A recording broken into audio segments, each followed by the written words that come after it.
inta badan gobollada dalka Pakistan ayaa weli waxaa ka horaya roobka loo yaqaano monsoon oo ah roob wata hadaadad mahiigaan ah oo ku socda xawli aad u sarreeya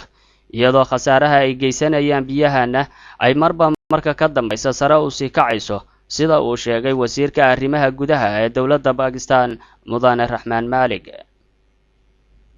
haddii aan arki jirnay dad ku farxa hugunka iyo hilaaca roobka, maanta kumanaan Pakistaaniyiin ah waxay Ilaahay ka baryayaan inuu ka dulqaado daruuraha dul jooga kadib markii biyuhu galaafteen nolosha in ka badan 1800 oo qof, halka kumanaan kalena ay dhaawacyo kala duwan la jiifaan isbitaalada iyadoo dadka ku barakacay biyahana ay gaarayaan 20 milyan oo qof. daadadkan oo socodkoodu aad u sarreeyo ayaa jiidanaya dad iyo dunyaba wixii ka hor yimaada,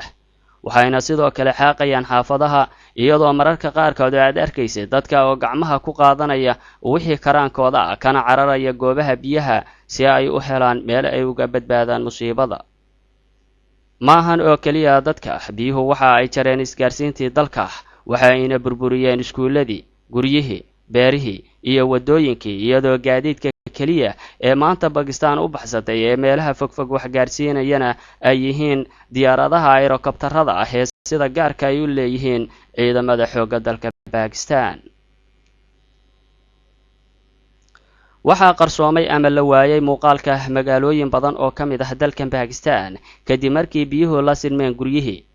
waxaana nasiib leh qoyskii ama qofkii ka badbaada musiibada iyadoo dadkii magaalooyinkaasi ku noolaa ee ka badbaaday dhibaatadan ay qaarkood tuban yihiin wadooyinka iyagoo dalbanaya gargaar degdeg ah, halka qaarkoodna heleen meelo ay madaxa la galaan. naftu waa balaayo, dadka qaarkood markii ay cagahoodii ku baxsan waayeen ayay isku dayeen inay iska moosaan biyaha si ay uga badbaadaan xiinka iyo xawliga daadadka, balse taasi waa shaqayn weyday kadib markii ay soo fataheen webiyaashii, waxaana biyuhu xabaaleen boqolaal xaafadood iyagoo sidoo kalena barakiciyay dad iyo dunyaba wixii halkaasi ku noolaa. roobabkan daadadka wata waa musiibadii ugu darnayd ee ku dhufata Pakistan muddo 80 sano ah, waxaana qaybaha kala duwan ee saxaafadda Pakistan ku mashquulsan yihiin soo tabinta iyo ka hadlidda xaaladda ba'an ee 3 asbuuc jirsatay ee ka taagan gebi ahaanba dalka Pakistan, iyadoo daadadka Pakistan dileen in ka badan 1800 oo qof ayna dhaawaceen kumanaan dad ah, sidoo kalena hoy la'aan dhigeen in ka badan 20 milyan oo qof, ayaa haddana qaar ka mid ah dadkii ku guryo beelay dhibaatadan isku dayayaan sidii ay u dhisan lahaayeen meelo ay ka galaan dhaxanta iyo qabowga, balse waxaa jira kuwa aan helin fursadaas oo meelaha bannaanka u yihiin hoy ay seexdaan kana soo toosaan. dhibaatadan ayaa ku soo aadaysa xilli lagu guda jiro bisha barakaysan ee Ramadaan, waxaana boqolaal baahan ku dagaalamayaan gargaarka yar ee markaasi soo gaara iyadoo qof walba isku dayayo inuu helo wax uu kula laabto hoygiisa. walow ay jiraan dadaallo badan oo wax lagu gaarsiinayo dadkan rafaadsan, ayaa haddana waxaa jirta cabasho ka soo yeeraysa qaar ka mid ah dhibanayaasha. waxaa lagu jiraa Ramadaan, waxaan cunana ma haysano, maxaan ku afurnaa, dhammaantay ma haysano baad iyo biyo toona, sideen yeelnaa? burburka iyo dhibaatada ay geysanayaan biyuhu maaha mid ku eg hal gobol oo kaliya, balse waa mid saamaysay gebi ahaanba 4 gobol ee uu ka koobmo dalka Pakistan, waxaana isla markii dhibaatadu ay bilaabatayba soo baxay codsiyo ay jeedinayaan dowladda Pakistan iyo shacabkeedu, iyagoo adduunka ka dalbaday in lala soo gaaro wixii gacan bila'aadanimo ah si loo caawiyo kumanaan la ildaran hoy la'aan, cunto la'aan, caafimaad darro iyo biyo nadiif la'aan. sidoo kale hay'adda Jamciyadda Qurumaha ka dhaxaysa ee UN-ka ayaa codsatay lacag gaaraysa 459 milyan oo dollar si loogu caawiyo Pakistan, balse waxaa xusid mudan in qaar ka mid ah dadka tabaalaysan ay sheegayaan in lagala soo daahay mucaawinooyinka kadibna dad badan ay baahi darteed u geeriyoodeen. dhanka kale, dadka ka shaqaynaya arrimaha gargaarka ayaa waxa ay sheegayaan in meelaha qaarkood ay ku adag tahay inay gaaraan kadib markii biyuhu jareen isgaarsiintii lagu kala gooshi lahaa sida bundooyinkii iyo wadooyinkii, waxaana dowladda Ingiriiska Pakistan u soo dirtay niman ku xeel dheer dhisidda wadooyinka si loo helo ama loo fududeeyo isu socodka dadka iyo sidoo kale in hay'adaha samafalku helaan meel ay wax u mariyaan dadka tabaalaysan. wadamo badan oo caalamka ayaa waxa ay u xusul duubayaan sidii ay deeq u soo gaarsiin lahaayeen Pakistan, waxaana si isdaba jooga u soo degaya diyaaradaha sida xamuulka gargaarka ah iyadoo wadamada ugu badan ee ilaa hadda deeqda soo gaarsiiyay Pakistan ay yihiin wadamada Mareykanka iyo Ingiriiska. sidoo kale dadka reer Pakistan waxa aysan weligood hilmaami doonin doorka ay ciyaarayaan ciidamada xoogga ah dalka Pakistan ee militariga ah oo ayagu meel walba ay ku sugan yihiin dadka dhibaataysan la dulheehaabaya diyaaradaha aerokoobtarada ah una daadinaya markaas baad iyo biyo wixii ay hayaan intaba. mar haddii xaaladda Pakistan sidaan tahay waa sidee dadka Soomaaliyeed ee ku nool Pakistan waa su'aal qof walba oo Soomaaliya isweydiin karo. waxaan la kulmay qaar ka mid ah ardayda Soomaalida ee wax ka barata jaamacadda Karachi University waxaana weydiiyay bal inay iga waramaan xaaladooda iyo sida ay u saameysay musiibada. Bismillahir Rahmanir Rahim. Alhamdulillah wa ba'd. magacaygu waa Shaafici Cabdullaahi Macalin gudoomiyaha ardayda Soomaaliyeed ee jaamacadda Karachi anigoo ku hadlaya magaca ardayda Soomaaliyeed ee dalka Pakistan waxaan rabaa inaan u cadeeyo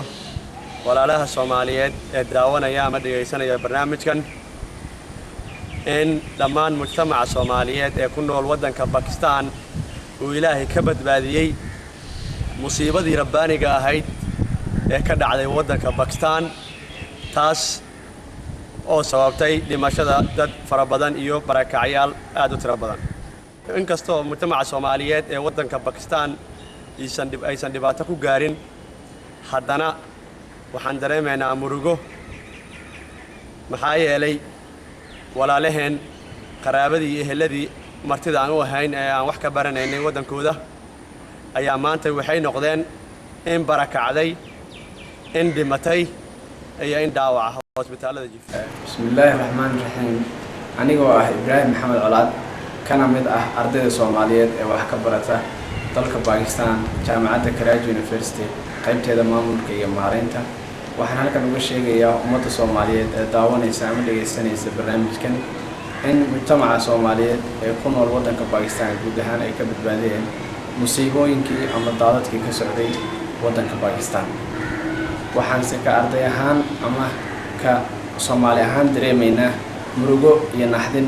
maadaama dadkii aan la noolayn iyo dalkii aan ku noolayn ay ku habsatay musiibo. waxaan Ilaahay uga baryaynaa dalka Pakistan inuu Ilaahay gargaar degdeg ah siiyo kana dulqaado musiibada. bilowgii dhibaatada ayaa madaxweynaha Pakistan Asif Zardari waxa uu baxay safar dibadda ah isagoo socdaal ku kala baxshay wadamada France, UK iyo Syria si uu uga hadlo arrimaha gargaarka Pakistan iyo dabcan waxa loogu yeeray argagixisada la dirirka ah. intii uu socdaalkiisa ku guda jiray ayaa waxa mudaharaad ugu horyimid ajaaliyadaha Pakistaaniyiinta ee ku kala nool dalalkaasi kuwaasoo sheegay in maanta aysan ahayn xilli safar loo baxo iyadoo boqolaal Pakistaaniyiin ay maalin walba dhimanayaan. intaasi kadib ayaa madaxweyne Zardari dalka dib ugu soo laabtay waxaana isla imaatinkiisa asna Pakistan booqasho ku yimid madaxa hay'adda Jimciyadda Quruumaha ka dhaxaysa mudane Ban Ki-moon. salaan iyo sheeko gaaban kadib labada mas'uul waxa ay qaateen diyaarad khaas ah si ay u soo indheeyaan una soo arkaan waxyeelada dalka iyo dadka soo gaartay. intii ay ku guda jireen socdaalkooda ayaa waxa ay dul mareen dhul badan oo ah meelihii ay aafeeyeen daadadku iyagoo sidoo kalena warbixino ka dhageystay qaybo ka mid ah ciidamada xoogga dalka Pakistan. ugu dambeyntii ayaa mas'uuliyiintu la hadleen dadweyne isugu soo baxay goobtaas iyadoo hadal uu dadkaasi u jeediyay Ban Ki-moon madaxa Jimciyadda Quruumaha ka dhaxaysana uu ku yiri yeesha rajo wanaagsan hana quusanina waxaan halkan u joogaa inaan idin sameeyo mustaqbal wanaagsan iyo nolol fiican oo raaxo leh dhammaantiinba. khudbadiisa kadib ayaa dadkii reer Pakistan ee halkaasi ku sugnaa waxa ay ballanqaadka Ban Ki-moon ugu jawaabeen ama u raaciyeen insha Allah.